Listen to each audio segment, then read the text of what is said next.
From overwhelming studios in a bitter, cold, and snowy Moscow, Idaho, we're going to bring you the financial conditions of Idaho agriculture in the year 2022. I'm Garth Taylor, and I'd like to introduce and give credit to my senior authors, Dr. Rita and Professor Brett Wilder. Idaho is a very small economy, about the size of Rhode Island, the smallest state in the Union. And went big ag. We're fourth, fifth in the nation as ag GDP as a percent of total GDP, only exceeded by your Dakotas and your Nebraskas and Idaho. Big states, big ag states. Idaho ranks up with them. And if you want to look at the multiplier effects for in Idaho agriculture, that's driven by exports. We don't get rich by suing each other or growing each other's food or anything like that. We get rich by bringing new dollars into the economy. And when we count that new dollars generates that multiplies throughout the economy, and when we're saying that agriculture and ag business is about one of the top 5 industries in the state, about 17% of sales, 12% of jobs, and about 13% of GDP in the state. And of course, and like in the Magic Valley, over 40% of the jobs are directly or indirectly created by the exports of ag business, even up in the Henry's Fork. Ag business is 7.7% of the economy, and BYU Idaho is 2.4% of the economy. This year in 2022, we broke all-time record highs. It's astronomical increases. I think this 28% is maybe the highest percentage that we've ever recorded. We're over $11 billion, up from $8.6 billion last year. This is, it's phenomenal. We're dealing with, when we first started doing this 20 some odd years ago with Ben, our error terms on this estimations were larger than the annual increases or decreases we're experienced now. We're in a stratosphere with magnitude of agriculture in the state. I want you to look at the pie chart right here. And we've got cattle and calves, milk, which is well over a third of the cash receipts from the state of Idaho are milk alone. When you add beef, milk, and other livestock, we're close to 60% of the cash receipts in the state. And when you account for stuff like hay and silage, that's other crops, sugar beet pulp even, and potato waste. It's been calculates that's maybe 75-80% of the cash receipts from the state of Idaho are either livestock receipts or feed that goes into livestock. We are a livestock-driven state. I want to look at potatoes right here. We blew the socks off potatoes this year. I mean, it's just amazing what we did. These are almost all price changes. There's very little changes in yields or acreages. It's all due to prices change. Cash receipts, ranking and the growth in cash receipts. You can see right here that I start out this chart. I always start these growth charts out at 0 and let them grow. Idaho is always green. The United States is always red, and I pulled out milk. You can see that 90% we are growing faster than the United States as a whole in cash receipts, and where the United States has only grown 50%. There was up until 2006 or 7 where the United States did not even grow in cash receipts. They were declining, and Idaho was growing at that time. And what's propelling that? The growth in milk cash receipts, 290% over 1997. A phenomenal growth in milk production. Where does this phenomenal abundance go to? A lot of it goes to exports, foreign exports. We had a record foreign exports from the state of Idaho last year at $3.8 billion. And over $1 billion of that is exports of food and agricultural products. It's the largest foreign export industry in the state of Idaho. Our export partners are largely Canada and Mexico. In the United States, it's China. Not so within Idaho. And our largest export commodities are dairy, potatoes, and wheat. We do an awful lot of dried milk. And of course, all of our wheat is going to export. Let's change to look at net farm income. Again, we blew the socks off of net farm income this year. We're up 56%, over $3 billion. Last year, we were down close to 30%, and this year, we're up over 50%. Phenomenal switchbacks and change, volatility in net farm income.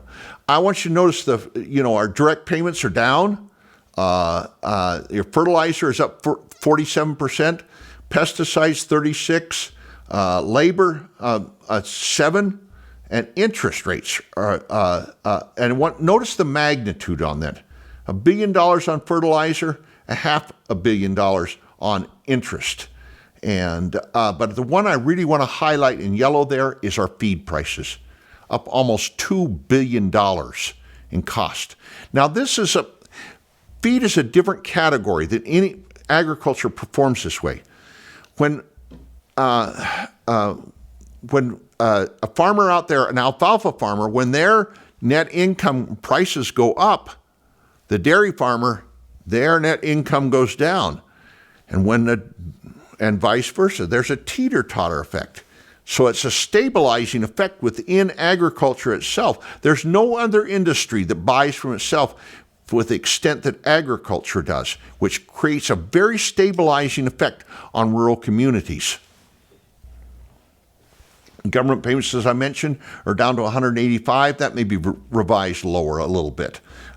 You can see where they were up to 80% of $1 billion, $820 million. But Idaho farmers do not farm the government.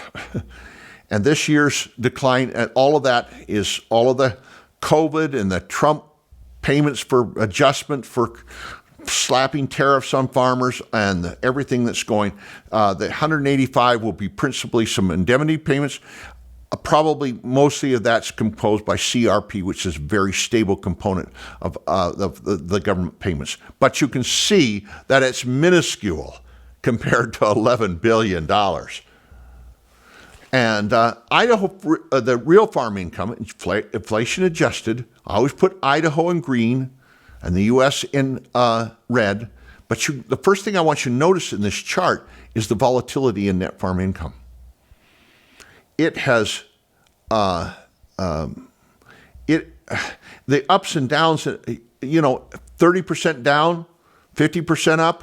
Well, of course, but it's still growing faster than the United States alone. 150% since 1997, where the United States has grown only 80%.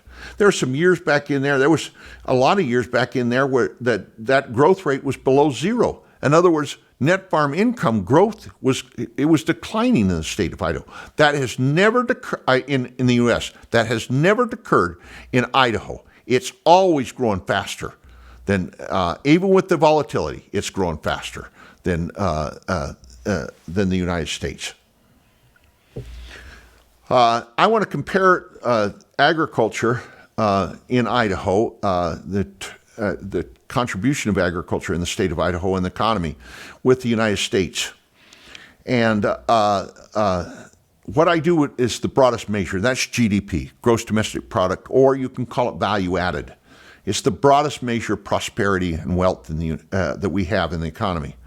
Again, Idaho's the green, United States is the red, and that's just farm, the green. That's farming.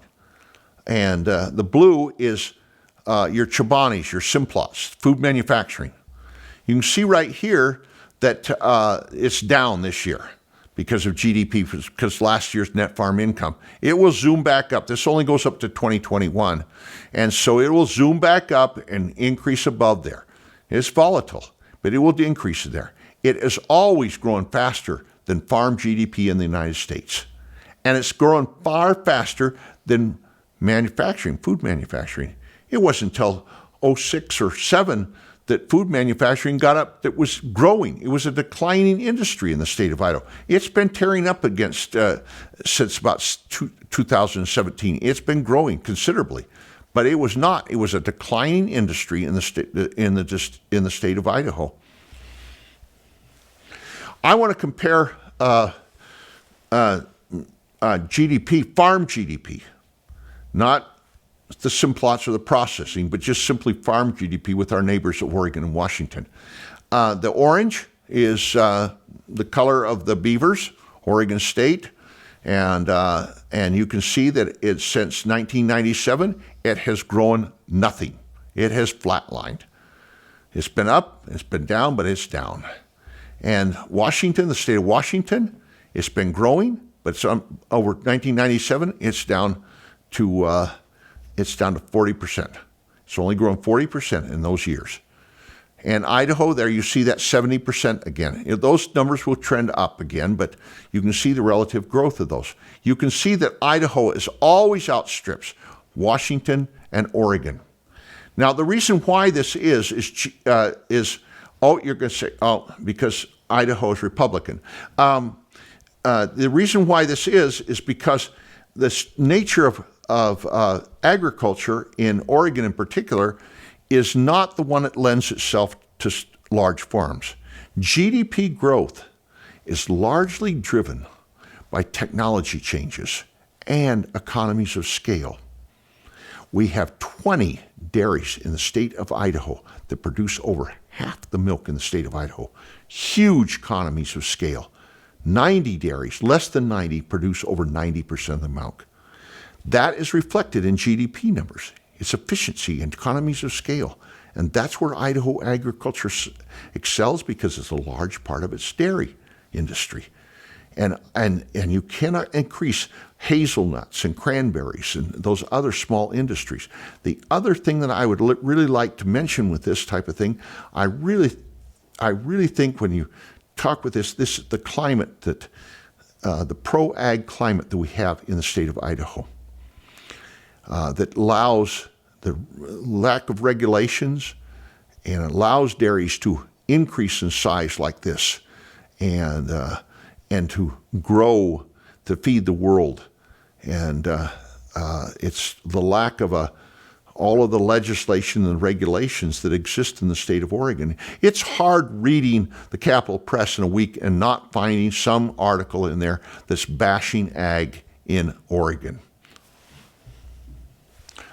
Let's turn a little bit about and talk a little bit about personal income. The reason why we're concerned about personal income in the state of Idaho is because this is where our taxes come from. When we pay more personal income, when we gain more personal income, we pay more income taxes. We pay more sales taxes, and in the long term we pay more property taxes. We bid up the price of houses because we're richer. And so there you see agriculture is farm personal income. Again, you can see the volatility in that. It's just amazing to me how the volatility in that type of stuff goes. What detriments? It's up 50% from 07. And you can see the state is up 120%. That's non-farm personal income. Now, what I want you to notice with the non-farm personal income is the steady growth of that. Some of that's inflation. This is not real income. You can see the first little big blip in there. That's the Biden COVID payments. The Trump COVID payments. The second big blip in there is the Biden COVID payments. And then we assume that upward trajectory. Recession did not happen in the state of Idaho. It happened in farming, but it certainly did not happen. And you can see how little the farming personal income contributes to the total personal income. This is for a couple of reasons. First, it's the natural volatility that we saw in farm income. But it's also due to some accounting that 80% of farm personal income is proprietor's income. In the state, almost all of it is wages and salaries. And when you have an industry that is proprietor's income, that's always going to be volatile. And it's particularly volatile because agriculture can use cash accounting as opposed to accrual accounting in their taxes. And that means that they have a lot more ability to write off things, to move revenues around between quarters, and to income average, and all the other things that farmers do. The old saw is always true. What time is it when a farmer pays taxes? Time to get a new accountant. This is what you see in the volatility of this type of farm income, and it's not really reflected in the total income in the state. This is another indication. This is Idaho total unemployment. You saw in just before COVID, we were at the lowest ever recorded in the state of Idaho, ever, at 2.5%. 1 month later, less than 1 month later, we were at the highest unemployment ever recorded in the state of Idaho, clear back into the 30s in Depression times. Now we're back to about 2.8, just a fraction of the point over the lowest point we ever had. We did not have a recession in the state of Idaho. When you lay off the school bus drivers because of COVID, you're certainly going to have higher unemployment. But when they can't have ability to come back to work, we're extremely low unemployment in the state of Idaho. We are a very fast growing state, one of the fastest growing in the nation. And that's reflected in farm income. The green line is farm employment. That's about 40,000 jobs, and it's remained so for decades. And it will probably remain so for another decades. You can see that the blue line is food manufacturing, your Simplots, and that's about 20,000 jobs, half of what's on farm. You see the red line, you see the bump up there in employment when the recovery occurred, and then you see it tailing up there in this last few years. But it's a steady upward growth for that, but it's not reflected in agriculture.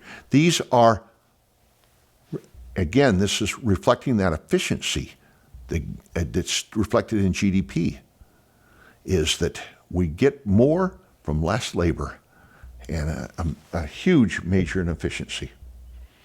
I'd like to turn a little bit macro, some things about the conditions in Idaho. We're always interested in land values. These are from the Northwest Farm Credit Services, which is the most credible source for land values in the state of Idaho. These are actual sales.